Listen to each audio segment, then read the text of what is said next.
Semirir angin sejuk dan seruan ombak adalah hal yang kan kita rasakan ketika menginjakan kaki di pantai ini. Pantai Depok namanya. Pantai yang terkenal akan pasar ikannya ini terletak di Kecamatan Kretek, Kabupaten Bantul, Daerah Istimewa Yogyakarta, sekitar 30 km di bagian selatan pusat kota Jogja. Di pantai ini, kita dapat menjumpai kapal-kapal nelayan yang bersandar maupun yang sedang bersiap untuk berlayar. Penjual ikan dan hasil laut yang beragam. Tak hanya itu, terdapat banyak sajian seafood penggugah selera yang dijajakan oleh para pedagang. Ada sate, bubur, gudeg, dan masih banyak lagi. Hal itu pun menarik banyak minat masyarakat, baik masyarakat lokal maupun luar kota, untuk datang menikmati sarapan pagi di Pantai Depok. Bahkan, sarapan di Pantai Depok menjadi tren di kalangan masyarakat akhir-akhir ini.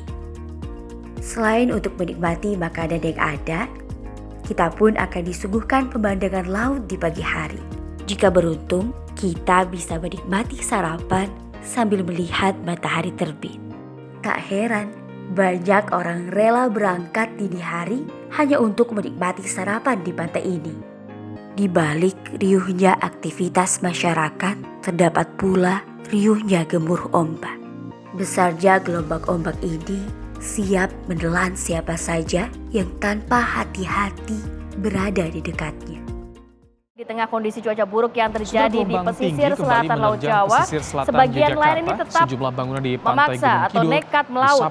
Pemirsa, satu kapal nelayan karam diterjang gelombang tinggi di Kabupaten Gunung Kidul, Daerah Istimewa Yogyakarta. Beruntung tidak jatuh korban lantaran para nelayan sudah diperingatkan tidak melaut karena cuaca buruk. Bahkan rekan kita yang memaksakan diri atau gimana. Maaf, kita ini 2 hari baru kehilangan rekan, Mbak. Kita suasana berkabung sebenarnya hari ini. Rekan kita nelayan dari Sadeng kemarin perahunya pecah di tengah. 2, 1 ABK dan 1 nahkoda tidak bisa tertolong, Mbak. Itu karena akibat cuaca yang ekstrim. Maju, Sir, maju, Sir.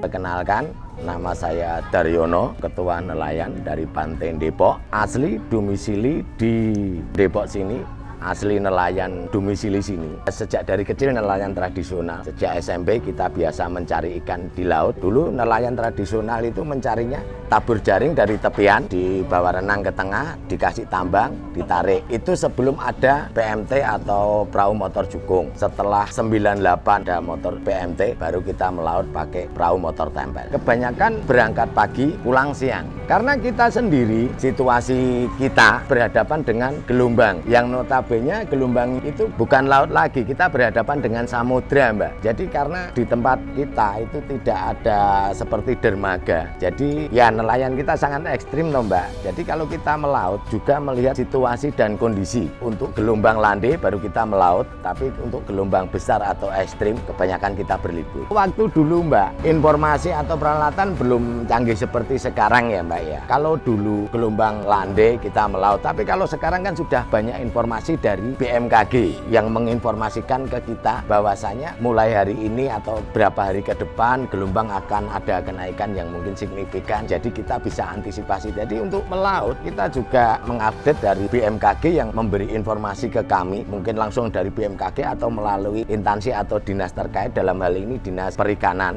baik itu dari kabupaten maupun dari provinsi. Akhir-akhir ini beberapa hari ini, mungkin 1 minggu ini, perubahan cuaca sangat ekstrim, Mbak. Bahkan rekan-rekan kita itu sudah antisipasi sejak dini. Untuk kapal-kapal juga sudah kita sandarkan di tempat penyandaran kapal yang aman ya. Sebenarnya untuk mengantisipasi ya, Mbak, untuk menjaga keselamatan diri ya, waktu kita mendapat informasi baik itu langsung dari BMKG maupun dari instansi terkait, dalam hal ini Dinas Kelautan provinsi maupun kabupaten, untuk mengantisipasinya kita tidak melaut, tidak usah memaksakan diri. Pagi itu cuaca oke lah, cuaca cerah, gelombang juga landai. Tapi waktu angin dari barat daya itu tidak bisa terprediksi karena ada gumpalan awan yang begitu pekat. Kalau dari barat daya ya Mbak ya, itu mengakibatkan hujan badai yang deras. Waktu itu gelombang di tengah itu hampir seperti gelombang yang di tepian gini Mbak. Air itu pada masuk ke kapal. Bahkan rekan kita mendarat pun asal mendarat, tidak tahu itu di mana. Alhamdulillahnya rekan kita selamat dalam artian mendaratnya itu padahal sebelahnya udah tebing, cuacanya gelap, tidak tahu arah ini daerah mana, tahunya cuma daratan. Dia begitu mendarat di Parangtritis sebelah barat tebing yang curam. Sudah beberapa kali Mbak kejadian ekstrim di tengah. Kalau pas anginnya dari barat daya, itu kalau terjadi begitu angin, itu badai pasti Mbak, hujan angin disertai badai. Tapi durasinya nggak terlalu lama, paling lama cuma 1 jam. Lebih bahaya daripada angin timur. Akhir-akhir ini juga agak sepi Mbak penangkapan ikan. Yang jelas kalau cuaca ekstrim ya ada dampak penurunan hasil tangkapan ikan. Harapan juga ini dari rekan-rekan nelayan untuk instansi terkait karena dengan adanya cuaca ekstrim kan rekan nelayan juga banyak yang libur tidak bisa mencari rezeki untuk keluarga. Dari instansi terkait mungkinlah ada sedikit uluran tangan buat rekan-rekan nelayan. Mungkin itu harapan kita. Saya Kristanto Kurniawan di sini sebagai Kepala Bidang Perikanan Tangkap dan Perikanan Budidaya. Kalau saya sendiri sebagai penyuluh perikanan di Kapanewon, Santen, dan Serandaan. Nama saya Widiarto, Mas. Jadi Dinas Kelautan dalam ketugasannya kan tidak sendirian ya, artinya berkolaborasi atau bekerja sama, berkoordinasi dengan dinas-dinas lain atau instansi-instansi lain. Contohnya seperti BMKG yang ada di wilayah Yogyakarta maupun yang ada di Cilacap misalnya. Kita mendapatkan informasi terkait dengan adanya dinamika cuaca yang ada di laut maupun ada yang di daratan. Jadi kita berdasarkan informasi dari BMKG. Jadi ketika cuaca ekstrim terjadi itu memang pertama informasi yang berdasarkan dari BMKG atau instansi yang memang membidanginya. Kemudian kita ada semacam pelatihan untuk basic safety training untuk melatih nelayan itu dalam menghadapi situasi yang ada di laut. Nah, BST ini diinstrukturi oleh para instruktur dari BP3 Tegal. Jadi mereka setiap tahun dijaring sejumlah 30 dilatih untuk latihan BST. Pertama, secara terjadinya cuaca ekstrim ini kan mereka tidak bisa melakukan kegiatan aktivitas di laut karena situasi dan kondisinya. Kemudian kita membekali pengetahuan misalnya pelatihan tentang garam, pembuatan garam. Itu maksudnya dia selain menjaga ekonomi mereka ketika mereka tidak bisa melaut karena terjadinya cuaca ekstrim, mereka juga punya skill yang lain. Juga perbengkelan kapal. Jadi ketika mereka tidak melaut bisa menerima misalnya untuk perbaikan, servis yang ringan-ringan, minimal dia memperbaiki mesinnya sendiri, itu yang bisa dilakukan. Kemudian kita akan melatih pembuatan kapal, dan ini kita sedang memagangkan beberapa nelayan karena di wilayah DIY itu belum ada yang namanya bengkel perbaikan kapal maupun pembuatan kapal. Dari nelayan itu kan mereka punya ketua di nelayan itu, masing-masing daerah itu punya ketua nelayan. Ketua nelayan itu sendiri punya banyak pengalaman yang sudah dialami terkait gelombang, terkait cuaca, angin dan sebagainya. Nah, nanti nelayan-nelayan yang tidak mempunyai akses untuk informasi lebih rinci terkait BMKG maupun dari website atau aplikasi yang lain, biasanya mereka mengacu kepada instruksi dari ketua nelayan. Jadi untuk memastikan bahwa tidak ada yang sembrono melaut terus akhirnya terjadi kecelakaan. Nelayan itu kalau dibantul, kalau tidak pakai pelampung juga tidak akan didorong, Mas. Jadi harus wajib pakai pelampung dulu baru didorong oleh para pendorong di seluruh TPI di Bantul ini. Ini baru mau masuk ke musim pacelek ya. Pacelek itu musim sulit ikan terkait dengan hasil tangkapan, produktivitas perikanan kita. Dari musim pacelek juga ada penurunan jenis ikan, layur misalnya. Jadi musim-musim pacelek itu sekitar bulan Mei, Juni, Juli, Agustus. Jelas otomatis ada penurunan ini. Pesan untuk nelayan tetap semangat, tetap mengikuti regulasi yang berlaku, tetap kita mau melestarikan lingkungan dengan tidak menangkap ikan-ikan yang memang tidak diizinkan untuk ditangkap, dan selalu menjaga kelestarian lingkungan untuk perikanan yang berkelanjutan sehingga tidak terputus sumber daya yang kita peroleh hari ini untuk generasi setelah kita. Yang jelas menjaga keselamatan, tingkatkan kebersamaan ketika menghadapi cuaca ekstrim itu, kemudian juga tingkatkan skillnya. Jadi ketika mereka tidak bisa melaut, tapi kalau karena mungkin punya skill yang lain, misalnya di pertanian atau di perdagangan, bisa ditingkatkan lagi. Perkenalkan, untuk nama saya Aristia Arditama, biasa dipanggil Ardi. Saya sehari-hari bekerja di bagian perakirauan informasi iklim di Stasiun Klimatologi Daerah Istimewa Yogyakarta. Jadi di sistem di peringatan dini di BMKG sendiri itu sudah melekat bahwasanya kita memberikan informasi peringatan dini kepada masyarakat itu baik berupa berbasis web dan juga berbasis informasi geografi. Jadi kami memberikan informasi itu tiap 3 hari sebelum kejadian cuaca ekstrem kami informasikan. Kejadian ini kalau kita berbicara tentang cuaca ekstrem yang terjadi di wilayah pesisir daerah istimewa Yogyakarta sendiri, itu biasanya tidak lepas dari adanya informasi tentang siklon tropis. Di wilayah daerah istimewa Yogyakarta sendiri sudah pernah terjadi siklon tropis, yaitu terjadi di 2017 badai Cempaka, dan juga ada 2024 kemarin awal kita mengalami siklon tropis Anggrek di awal Januari. Jadi kita sudah memberikan informasi warning kapan akan terjadinya dan pergerakan badai atau yang dapat mengakibatkan cuaca ekstrim. Kondisi ini kami harapkan supaya tidak ada bencana yang mengakibatkan masyarakat itu korban jiwa maupun kehilangan harta benda akibat adanya cuaca ekstrim tersebut. Jadi informasi kami sudah 3 hari sebelumnya kami informasikan, kami update terus tiap 6 jam, artinya informasi kami sudah valid. Informasi kami bisa diakses di info BMKG dan juga beberapa media sosial kami sudah terakses di sana. Ya, biasanya kalau di awal bulan ini adalah angin yang cukup kencang, jadi ada gelombang tinggi, angin kencang, itu biasanya terjadi di laut itu akibat adanya angin. Di indikator utamanya adalah angin. Ketika ada angin itu kencang ke permukaan, itu akan membuat tinggi gelombangnya tinggi, terus arus pasang juga naik. Itu yang diwaspadai di wilayah pesisir, terutama angin kencang ini biasanya terjadi ketika musim baratan. Biasanya terjadi di bulan antara Oktober sampai dengan Februari biasanya terjadi. Kalau sekarang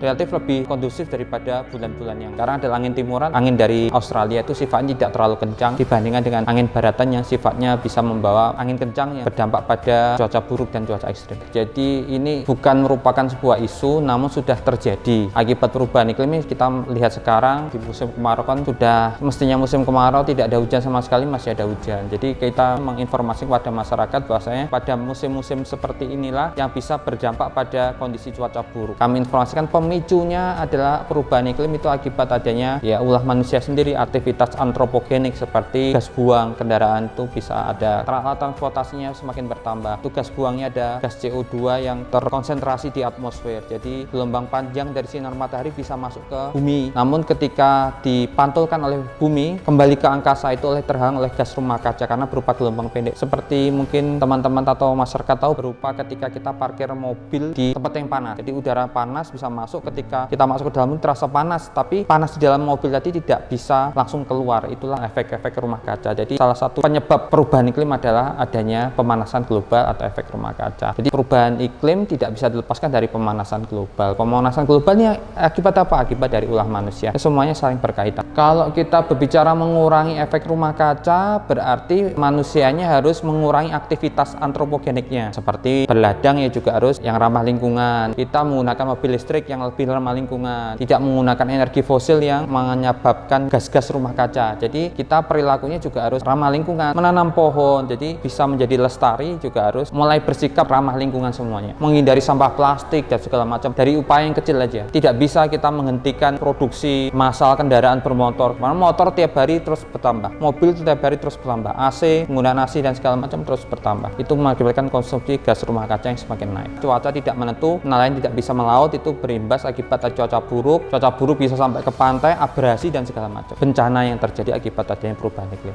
Ya, kami harapkan kepada masyarakat luas bahwasanya sekarang itu memang cuaca tidak bisa diprediksi akibat perubahan iklim. Dampaknya dari perubahan iklim cukup besar sampai saat ini. Langkah-langkah mitigasinya lah yang harus dilakukan. Yang pertama yaitu dengan penanaman pohon, lebih ramah lingkungan, pengurangan sampah-sampah plastik, pengkomposan, pembuatan ruang terbuka hijau itu menyerap gas CO2 supaya mengurangi dampak bertambahnya kendaraan. Karena bertambahnya kendaraan tidak sebanding dengan jumlah ruang terbuka hijau yang semakin habis. Jadi yang terbanyak saat ini adalah asap kendaraan bermotor yang semakin mencemari, berpolusi udara. Jadi langkahnya kami himbau juga kepada petani yang juga mau tetap melihat informasi dari BMKG, tetap tanggap terhadap himbauan BMKG terhadap kondisi-kondisi. Jika kondisi tinggi gelombang cukup tinggi, jangan melaut. Itu supaya untuk keselamatan dan perjalanan para nelayan.